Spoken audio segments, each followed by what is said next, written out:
आणि आता बातमी आहे मनसेच्या गोटातून। अमित ठाकरेंनी जबर मारहाण केल्याचा आरोप मनसेचे पदाधिकारी महेश जाधव यांनी केला। अमित ठाकरे आणि राज ठाकरे हे खंडणीखोर असल्याचंही महेश जाधव यांनी म्हटलंय। दादरमधील राजगड या पक्षाच्या कार्यालयात अमित ठाकरेंनी रक्तबंबाळ होईपर्यंत आपल्याला मारहाण केली असं महेश जाधव यांनी सांगितलंय।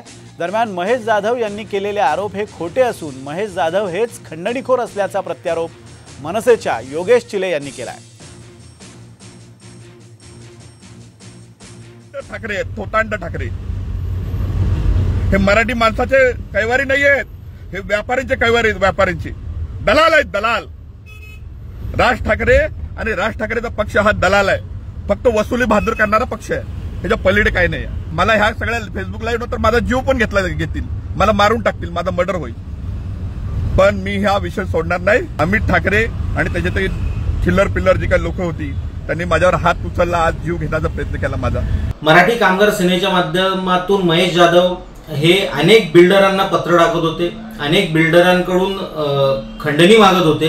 ज्यावेळी महेश जाधव हे कामगारांच्या समोर आले आणि कामगारांनी ज्यावेळी त्यांना काही प्रश्न विचारले आणि त्याची उद्धटपणे त्यांनी उत्तरं दिली, त्यावेळी कामगारांनी प्रक्षुब्ध होऊन त्यांच्यावरती हात टाकला। महेश जाधव यांना माननीय अमित साहेब यांनी बाजूला केलं, त्यांनी त्यांना वाचवलं, तिथून कामगारांपासून वेगळं केलं।